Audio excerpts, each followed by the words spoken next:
நான் ஏற்கனவே சொல்லியிருக்கேன், திரு கே ஷா கவர்னரா இருந்தப்பதான் உங்க தகப்பனார் டிஸ்மிஸ் ஆனார். 76 பிப்ரவரியில கருணாநிதி டிஸ்மிஸ் பண்ணது யாரு? யாரோட அறிக்கை? ஷா. திமுக ஆட்சியை கலைத்தது கே ஷா என கூறிய பாஜக மூத்த தலைவர் ஹெச் ராஜாவுக்கு திமுக அமைப்பு செயலாளர் RS பாரதி பதிலடி கொடுத்துள்ளார். நான் ஏற்கனவே சொல்லியிருக்கேன், திரு கே ஷா கவர்னரா இருந்தப்பதான் உங்க தகப்பனார் டிஸ்மிஸ் ஆனார்.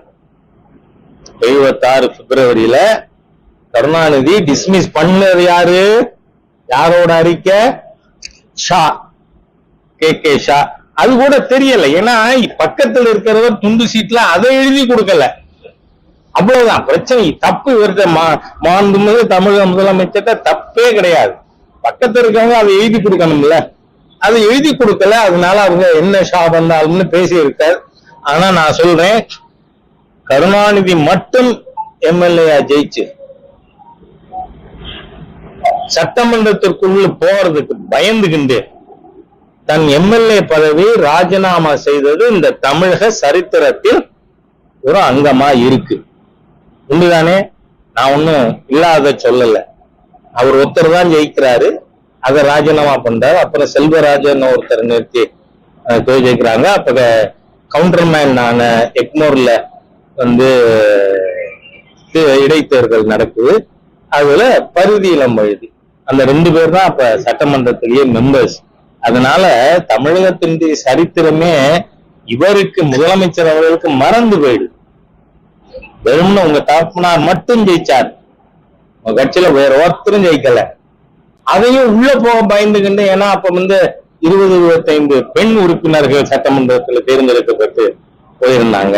அதை பார்த்து பயந்துகிண்டு, ஏன்னா அவங்க அதுக்கு முன்னாடி என்ன பண்ணவங்க, திராவிட முன்னேற்ற கழகம் மேடம் ஜெயலலிதாவை சேலைய புடிச்சு இழுத்த தீய சக்திகள், அரகண்ட், ஆன்டி உமன்.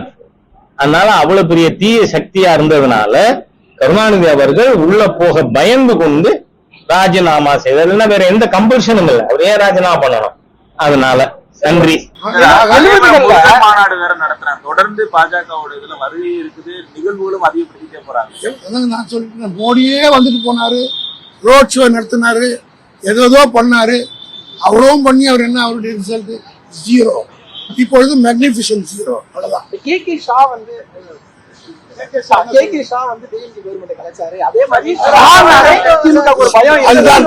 சொல்லவங்களுக்கு கடந்த கால வரலாறு தெரியாதுன்னு. அதே கே ஷா தான் என்றைக்கு திமுக ஆட்சி கலைக்கப்பட்டதோ அன்று மாலை கலைஞரை பற்றி மிக சிறப்பாக பேசினார். கே ஷா என்றால் கலைஞர் கருணாநிதி ஷா என்று காலையிலே சொல்கிறார், மாலையிலே ஆட்சி கலைப்பதற்கு கையெழுத்து போடுகிறார். இதுதான் வரலாறு. படித்து புதுசா அரசியலுக்கு வந்திருக்கும் தெரிஞ்சுக்கிட்டு. கே ஷா என்ன சொன்னாருன்னா, ஆட்சி கலைக்கப்படுறதுக்கு காலையிலே ஒரு ஃபங்க்ஷன்ல 2 பேரும் அன்றைய முதலமைச்சரும் கவர்னர் கலந்துக்கிறாங்க.